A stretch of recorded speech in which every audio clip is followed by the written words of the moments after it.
just have a few questions for you if you don't mind Not answering. at all. So, since your grandparents were slaves, were you ever able to meet them or No, talk to I them? never knew any of my grandparents. Okay, so you didn't. Did your parents know anything about your grandparents, or Yes, of course. know what they how it felt to be enslaved? Well, you can imagine that my mother's people were not slaves, and she went to high school in New Jersey. My father's father and mother were slaves. They were separated. My grandmother was sold to Ashland, on a farm in Hanover County. Yeah.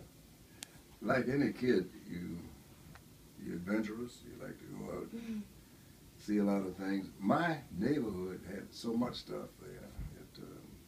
I was at 28th and P. I was 6 or 7 blocks from the Patrick Henry Speech Church, St. John's Church. Right across the street from me was a blacksmith shop that used to love to go and watch the blacksmith put shoes on the horses and fire the furnace up for the melting the iron, salting it. There was a lumber yard down the street, a fire engine house down the street, an ice house 1 block away, a bakery a block away, a butcher shop a block away, a sawmill within the block, a printing shop right across the street, and a hardware store right across the street. So I was right in the heart of, and a barber shop right behind me, where I used all the time to run my mouth, talk, and use it as my auditorium. That sounds fun. Nowadays we live in neighborhoods and there's just neighbors next to you. You can't go out and explore. No. Well, I love to go out. I was next to the youngest, and I had 6 sisters. Actually, I had 7 sisters, but 1 passed earlier, and I had 1 brother, but actually 2, because one brother passed earlier. So I used to love to get out and run, and get cold. See, the cold that we had here last week or 2, that was customary then. It was if it snowed in December, the snow would stay on the ground till around March, because it would just stay cold and icy. Yeah, I love the snow. I do too. I miss summer, but in summer I miss the winter. So, so did any of your experiences as a kid make you interested in politics? And if so, no. I never wanted to be involved in politics. At that time, I wanted to be I was fascinated by uniforms, and I wanted to be either a policeman or a fireman. My mother she liked a different type of uniform. She wanted me to be an undertaker, a mortician, because they wore at that time, morticians would wear hickory striped pants, spats for shoes, cutaway coats, ties, so they were very well dressed. Yeah. And she thought either that or maybe a minister. No. So they didn't appeal to me. Then ultimately I got involved in, my undergraduate degree in school was chemistry. And I worked for 2 years in the chief medical examiner's office when I got out of Korea in the Army. And then I went to law school. I worked for 2 years in that chief medical examiner's office. And I was very intrigued with it, but I didn't love it. But I was always attracted to social sciences, so then I went into law. Wow. So that's really interesting. You went to a lot of different colleges, and Only two. Yeah. Well, actually 3. I went to Virginia Union. When I came back, then I decided I might get my master's in chemistry, and I went over to Virginia State for maybe 2 or 3, but a month, because there were only 2 of us in the class, and I didn't want that kind of attention. So then I came out of there and took the job in the chief medical examiner's office. And it was an interesting job. I used to do all of the drunk driving tests for the state of Virginia. Oh, wow. And I would do all of the tests for, if someone were to die, Mm-hmm.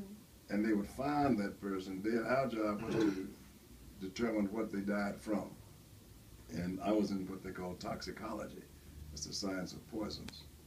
And you would have to look to see if they died with an overdose of drugs or poisons, or even if that person were found in a fire, we'd have to examine the body and the contents of it to determine if they died from the what they call carboxyhemoglobin, which is the smoke and the blood combining, Mm-hmm. or were they killed and thrown into the fire?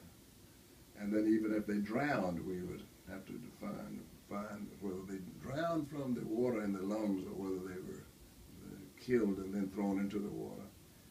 And then we would come and perform those tests before I would rather, as a technician, before the medical students at medical college. I used to put my white coat on and go down and act like I was important. Well, you're very important. Not really, but I would stick my pipette. Pipette is a thing that draws blood. You can do it with an automatic rubber hose. I would pump, stick it into the heart of the cadaver, and then draw the blood. Some of the students, go off.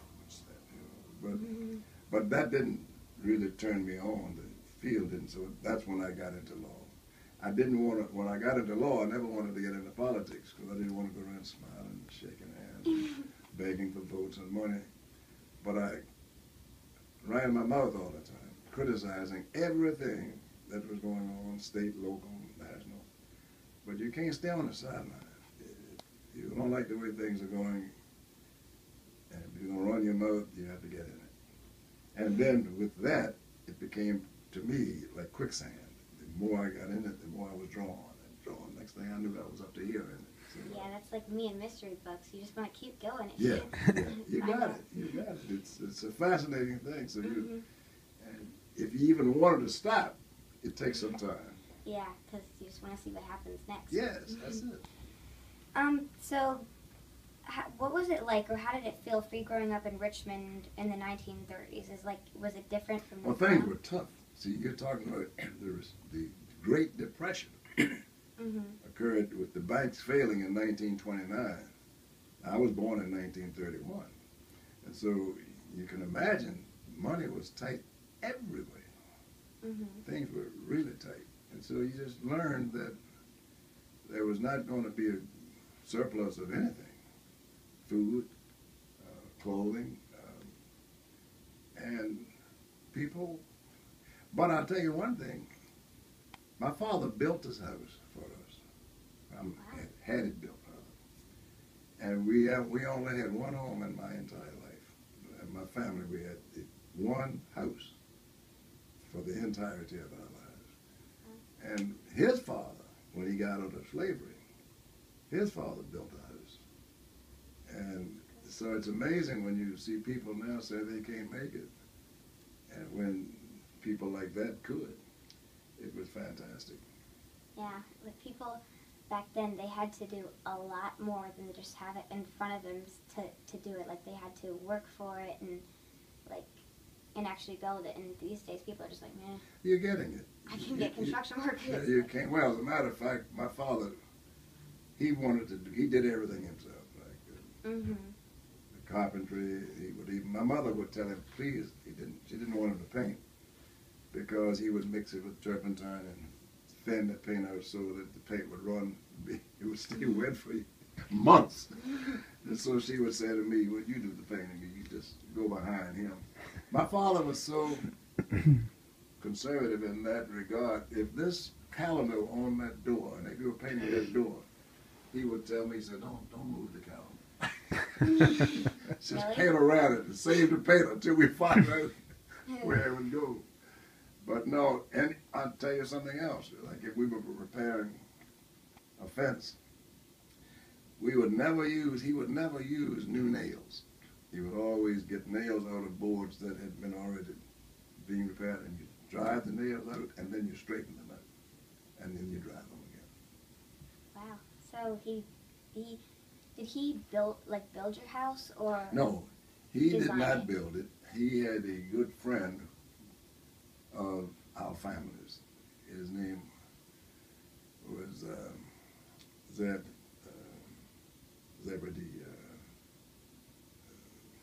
Furman. And what he would do was, his daughter was an architect. His daughter was the first female African-American architect in Virginia. Her name was Ethel Furman. And she designed the house. And then he had Zed, his good friend, build it. They drew up the contract. I have a copy of the contract. Signed it. That was it. Signed it. Boom. And he paid a certain amount down, and the rest, no bank. The rest was monthly, or however they worked it out. And so I don't know that we ever had a mortgage on the house. Well, that's pretty good, That's good. especially for back then in the Great Depression Well, because 10 money people was living rare. in it. You're right. So But let me tell you what else we had. And I'm at 28th and P Street. And with all these other things I told you, there was a great big church right across the street from me. And also a shoe repair shop, a fish market. Everything was in the neighborhood. But my father himself, he had been renting out horses, draft horses, work horses, to people who needed them. And so he kept a stable in the back of the yard. And in the stable, but he covered it. It was about as high as a telegram post. But in that stable, he kept every kind of animal. wow. We had about 200 homing pigeons. We had fresh eggs because he kept hens. We had ducks, geese, guinea, Wow. and he insisted on other things like a peach tree in the yard, grapes, and a plum tree, and I used to love to go out into the stable.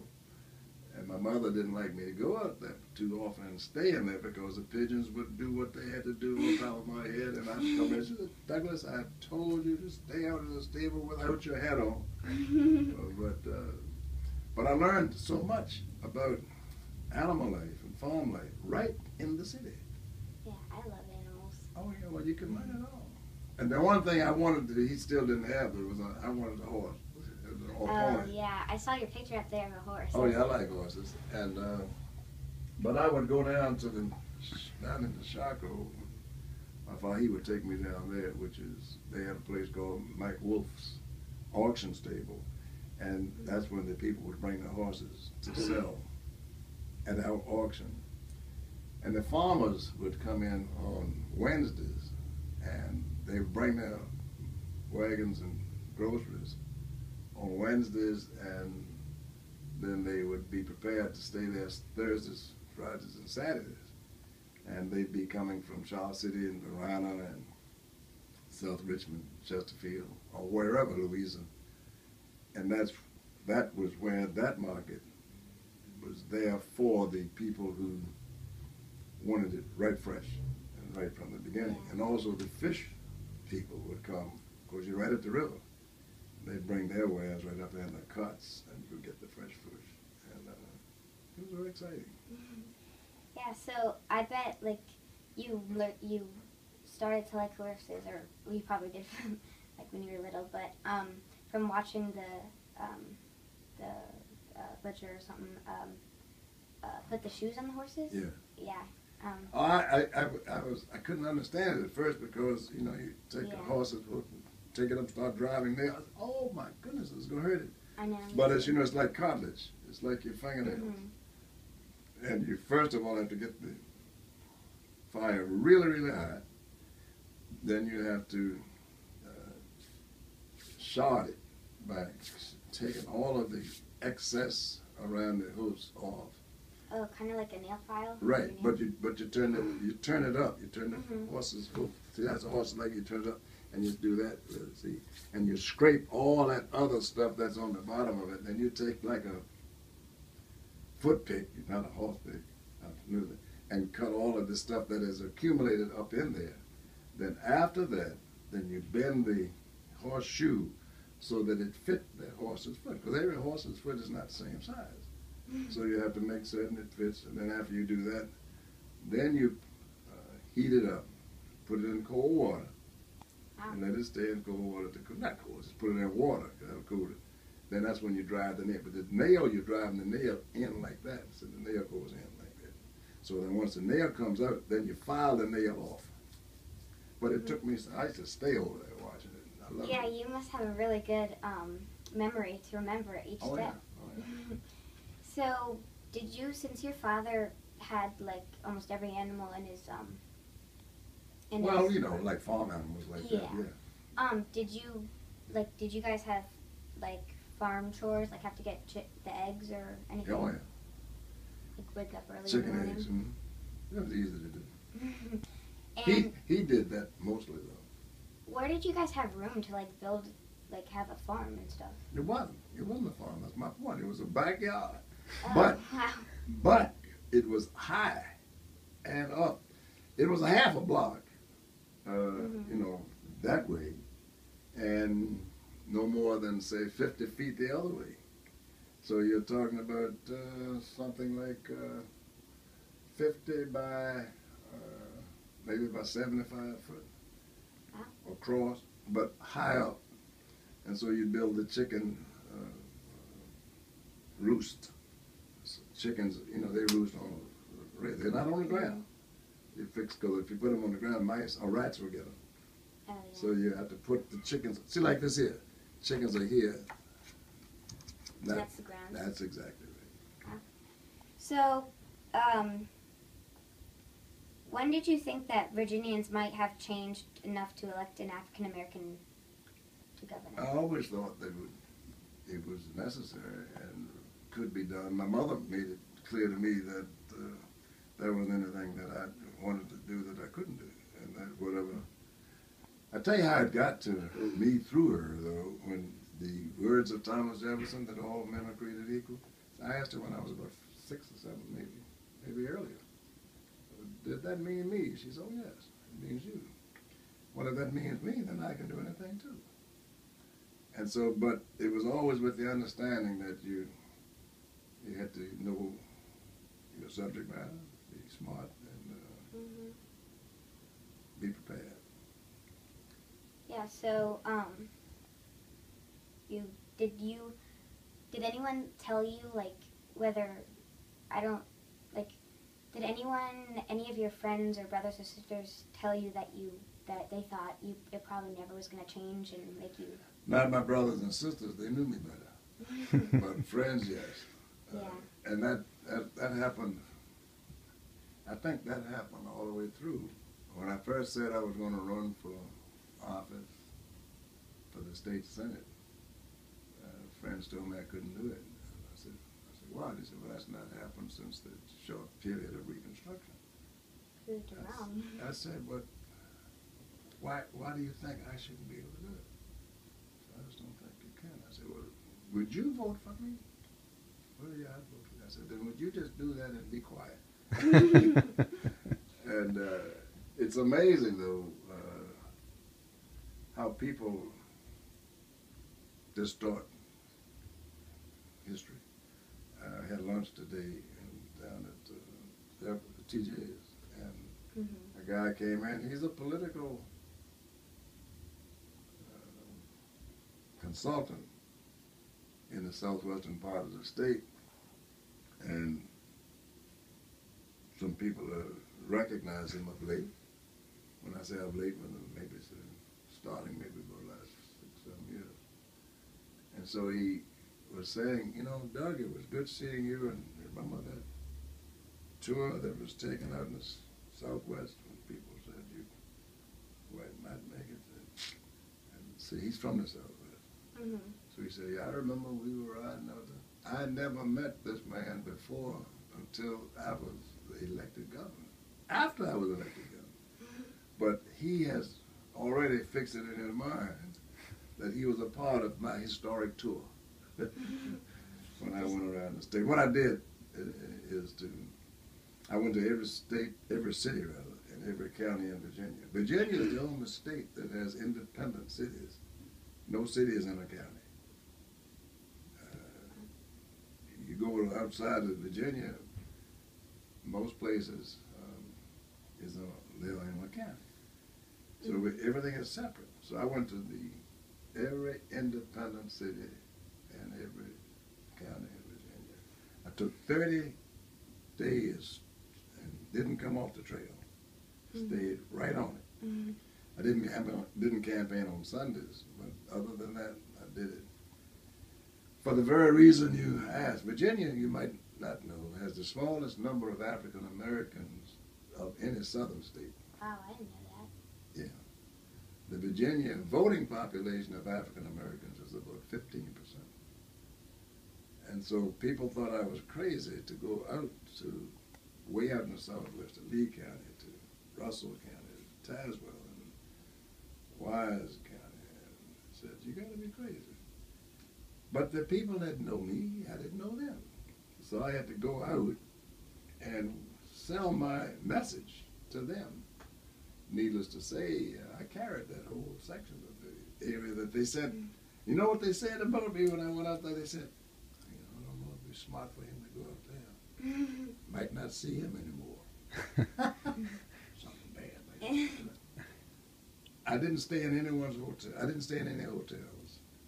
I only stayed in the homes of the people, either that I met or that I might have known. And I wanted to have that one-on-one involvement with them. Do you know if any of them are still here today? Oh, yes. They're still here. But I'll say this to you.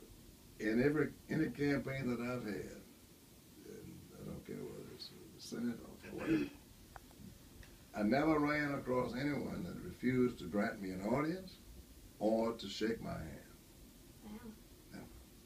That's pretty impressive. Well, I wasn't surprised about it. You weren't? Because I think people misjudge others. Yeah. It's By the way they talk, sometimes by the way they dress, sometimes by the way they look. I would give you an illustration. I was sitting at a buddy of mine who's in the state Senate. And he said, Doug, when you come out here to campaign, now you got to go into these country stores. And incidentally, I didn't go and do any campaigning by interstate. Everything I did was on the back road. No houses on the interstate, houses on the country roads. And the stores and the barber shops. And so if I went into a store, he said, you're going to have to shake everybody's hand, because if you miss one or two people, they'll be mad. And I said, okay. All right, I got the drill. So I was doing fine. I went into the store, and everybody shook everybody's hand. And what he meant by that is, and you have to hit every store, because if you miss a store, someone will say, say Brian White was down at the store down the street. I know he's going to be coming up to yours after a while. And if you don't miss it, it's, oh, I'm not important. You can go to his store, but you can't come to mine. So I went in this store, I shook everybody's hand, was talking, and one guy was sitting up on a stool. Well, how is this? It seems to me. He had on bib overalls, he had a red bandana around his head, and a straw hat on, mouth creased with tobacco stains, chewing tobacco, frowning up like that. And he was the only person that I had not spoken to in the store. And he was sitting up like that. And I said, and sir, how are you? I'm Doug Wilder, so-and-so. He said, I thought you were going to pass me by. I said, oh, no. He said, I got something I want to ask you. I said, I'm right here for that. He said, I want to ask you about this abortion thing. What you think about that? I said, oh, my goodness, I could have avoided this. All I had to do was just get out of here. So I said I was going to give him what I call my Jeffersonian spiel, that Government, I don't believe, has the right to interfere in the most personal of personal decisions that someone makes. I couldn't even get it out my lips before he interrupted me. I said, government, he said, ain't no man's business no way, is it? You're absolutely right. Now, who would have expected this guy sitting on that stool in Southwest Virginia to come up with that? When I tell the story, some people are, I would say, not amused by it, but they half believe it and half think maybe that I'm stressing the point. I don't tell it for other than to say that you just can't judge people. Yeah. Another thing, I had a woman up in the northern, in what they call the Mountain Valley area, that's in the Shenandoah Valley, and Harrisonburg and Winchester area. I never like to have a bunch of people with me when I'm campaigning. I like to be one-on-one. I'm asking you. Yeah. And I would carry I had a grip card. I had a little thing that I would have in the back of my pocket like this, which would have what I would think is about me that I want you to know. And see, when I would see you outside, reach for your hand, that I did you this. And I want you to hold it while I'm chatting. I won't, boom, boom, boom. And then when you wanted to walk away, I'd just act like I'm not looking at you, but I'd be looking to see if you've thrown it away yet. Then I didn't want people behind me or with me passing out stuff, because that's confusing. I tried to tell that to a group of the people who were with the political party. They wanted to go with me. Okay, fine. We got there now. This old lady was there, not old lady, middle-aged lady. And they were passing out stuff, and they were saying, this is Doug Wilder, and the woman saying, who are you? He said, well, I'm so. Are you running? I said, get out the way then. I want to talk to him. And that's what I think people miss a lot. And even today, with the commercials and the advertisements, the public is becoming a little, I would say, discouraged by whether they feel they're being represented. What's your next one? Well, I heard that you were building a National Slavery Museum, and I was wondering what you were planning on designing and what you want people to find out. Well, first of all, this is what we have now. This is called the Freedom Garden. That's up in Fredericksburg. And that's my daughter and my oldest grandson and the next one right there. First of all, it's to tell the story of slavery internationally. Every country in the world has had slavery, every country. And we want to tell that story, but more importantly, to say how America has moved past that, how it's moving past it, how what wasn't enough to stop people from achieving and arriving, and to not allow the education aspects of it to go unknown. You'd be surprised at the numbers of people of color who have absolutely no idea about slavery. And lots of people don't want to talk about it, for good reasons. It's upsetting. Huh? It's upsetting. It's upsetting, but how else would... World War II was upsetting. Yeah. The death of Christ was upsetting. But people talk about it. Why? They learn from it. And the only way you can learn from an experience is to know what it was. And the only way to avoid repeating it is to know what it was. And how bad it was. Exactly. Well, that's a good point. So when people go to visit the museum, what is your main focus for them to see? One of the things, I'm glad you asked the question, because when we first started, we went up to the Holocaust Museum to see. One of the things that we don't want people to come in there feeling okay and then go out mad and evil, spirited, or disappointed or downhearted. We don't want them to go in to come in there and see that it's was just a matter of displaying a few artifacts like chains and the ship that the people were forced to sit in for weeks and sometimes months on end. But we wanted to be an educational experience to see how the human mind and the human spirit was able to, how families were able to come back together after slavery, how people, notwithstanding the laws saying you can't teach people who were slaves or even who were Africans, how that even then you still had education. And more uplifting and more awareness of who Americans are and what comprises our country, and that it's not based on wealth.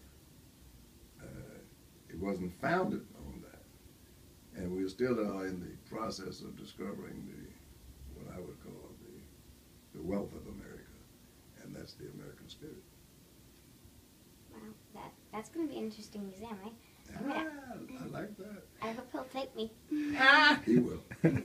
I hope we'll be able to see that you take it. He'll take you there. We'll be there. And I heard that you've been working also on an autobiography. Yeah. So what are you hoping that people will learn about you when they read the book? Well, it's more about some of the things we're talking about here. In addition to me, it's not necessarily autobiographical in total. It's about where America's been, where America is, and where America needs to go. I've been doing something. I've got to get something, pull it off the computer this week and send it to the agent for submittal to the publisher. Tomorrow I'm going to be, Ken Burns is wanting to do another story on Jackie Robinson, the first African-American baseball player in the Major Leagues. And they want to come here. They're interviewing people, and they want to interview me tomorrow, and maybe the next day you were going to do it at Virginia Union University. I have a library up there named for me at Virginia Union, so we're going to go up there and do that. And they'll be seeing some of the artifacts that we have in the archives over there as well.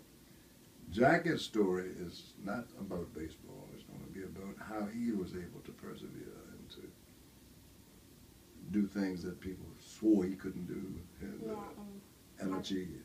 Have them like yell in his face, "You can't do this, you Right. fail." Right. He still did it. That's correct. And was good.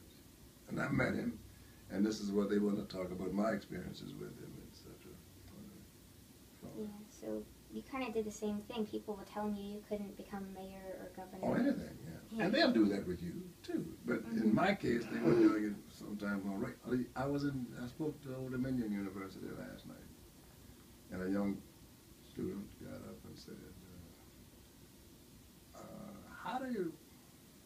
what do we do as females when we say we want to do this, we want to do that? And she was 19, I think, maybe 20. And look at the numbers of people that say, well, you can't do that, why? Because you're a girl, you're a woman, you can't do this. And she listed several instances of that. And she said, well, what do you say to those people? I said, well, what I would say is get out of my way. And pay no attention to them. The audience liked it.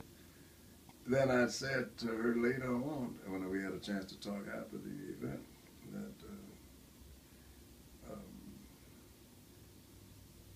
and no, I said this during the event.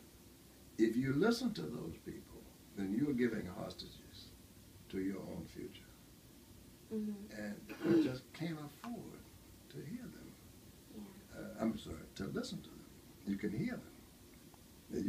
We hear that sound out there now, but we're not listening to it. We're listening to each other. And we hear the car going by now. We're hearing it, but we're not listening to it. So it's one thing to hear, it's another to listen. And if you listen to those people, you'll never make it. Yeah. Some people will just They're negative. Yeah, and they're racist, and it doesn't even make sense No. how people. Well, it's not even necessarily based on racism. Look at the even numbers women of and men. Yeah. well, even that. Look at the numbers of unhappy people there are. Whites telling other whites, you can't do that. Why? Well, you just can't. Yeah. Because they were not able to do it. African Americans telling each other, you can't do this. I've had classmates, I've had friends, relatives. You're not measured by another person. Yeah. You're measured by your own qualifications, your own attributes, your own inspiration, your own drive. I don't consider myself successful now, because success is something, no, I don't. Success is something you work at.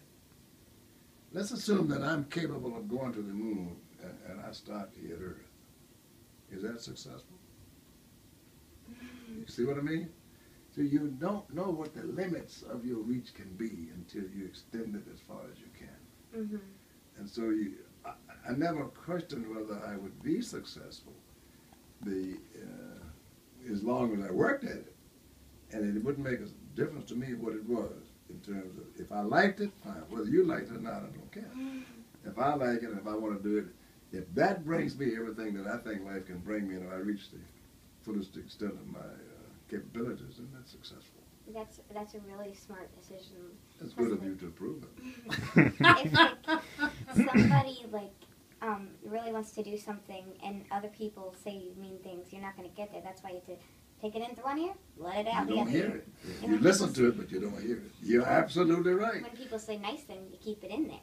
Well, no. Sometimes, but No, if let me they're tell you encouraging what my thing on that is. That I don't succumb to flattery, because if I did, then criticism would crush me. Yeah, that's actually a good point. I never thought of Thank it you. that I way. know. That's why I said, listen to me for a minute. So in other words, let that go in one ear and out the other. Doug, you're the greatest guy in the world. Thank you very much. Doug, you're the worst guy in the world. Thank you very much. You see what I mean? I know who I am. Yeah, and that's good. And I will keep being that. Good. So, and that's a good example actually for a lot of kids, because some people are mean to them and it make fun of them because of the way they are and makes them want to change, but Right. they need to learn that they need to be proud of who they are and not change because Right. of other people. Right. Now, it doesn't mean that you can't learn from anyone Yeah. and everyone. It doesn't mean that you might have something good to say. Mm-hmm. But in that process, you also need to determine who it is you're going to associate with, and even waste the time or spend the time to hear and listen. That's why you choose your friends. Be careful with them, because everybody is not your friend. Yeah, so I would think that being elected governor, especially being the first ever African-American governor, would be the proudest moment of your life. Can you tell me how you felt at that moment? I felt that it was an accomplishment for a lot of people, not for me. I felt it was an accomplishment for grandparents, great-grandparents, people who saw the possibilities of this thinking taking place. Where? In Virginia. The same seat that Thomas Jefferson held, the same seat that Patrick Henry held. What do you mean? This little guy had it too. And I called it a triumph for Virginians, period. Not just me. A triumph for America. Why? I was so proud of it that Virginia could be the first to do that. Why? We were the first to found the country. And we were the first to do a lot of other things. Let's continue it. Yeah, there's at my daycare, there's African American boy. He always talks about you. He's like, he was my inspiration. Oh, very good. Yeah. He says that since you were the first African American governor, you brought peace between you showed them that it doesn't matter what color you are. You still can become governor. Well, yeah, you can be anything, and that's the unfortunate thing sometimes that people forget, that the numbers of people who have had that problem, who are not African American, Oh, let me put my, no, I gotta see it.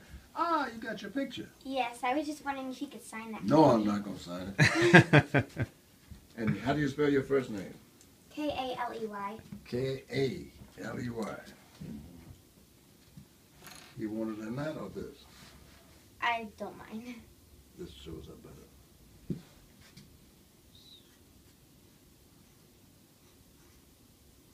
L-E-Y. Mm-hmm. White. Yes, sir.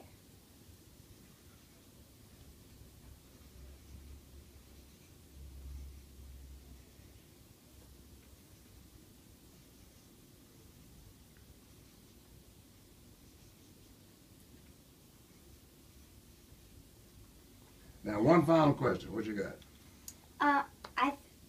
That's pretty much it. No, you got one. I know you have. Watch me be sorry. You got through her printed questions, but if you can think of one, She will. he'll answer one. Well, let's see. Since you asked. What What grade are you in? I'm in 5th grade. Girl, you're a bright kid. You're really bright. Thank you. How many? I knew you had have kids. 3. 3. Boy, girls. Pictures of everybody in here except that's my oldest daughter there at the ball with me. Oh, she's beautiful. Thank you. She's an artist now. She just came back from Jamaica. That's my youngest daughter up there. And I don't know if I have a picture of my son in here. I gotta bring that. I can't have that. And I have a son he's in between. So he's a lawyer and he works now in government. And the youngest girl is at Northrop Grumman. She went to UVA. The son went to UVA. She finished the Darden School of Business, then went out to Michigan to get a master's in business. And he went to law school and undergraduate school at UVA. Then he went out to Southern Cal to get a master's in business finance. And my oldest girl did everything. She's an architect by training, and she wanted to she got a degree in architecture. She said, I want to go to law school for a year to know something about law. Then she came here and went to art school. And then she got her master's in Latin American culture, and she's fluent in Spanish and French, Portuguese. Wow. Yeah, but Dad is still here. But she does beautiful artwork. I don't have any of her pieces here, but Lewis has. She did sketches, charcoal sketches for Lewis's kids. Ask him to show them to you. I will. Mm-hmm. Yeah. So, which daughter or does your son have the kids? Which one? The youngest one. Yeah. Does your oldest one have kids or? No, just these two. And the youngest boy, now she's obviously my daughter's last name is not Wilder, so she named her oldest son Wilder. So that's his first name. Oh. So his name was Wilder Joseph James. And so people ask him, well, what's your name? He said, Wilder. He said, what's your first name? He said, I just told you. Well, Miss Kayla, it's very good to see you. It's very good to see you too. Thank you so much for spending time.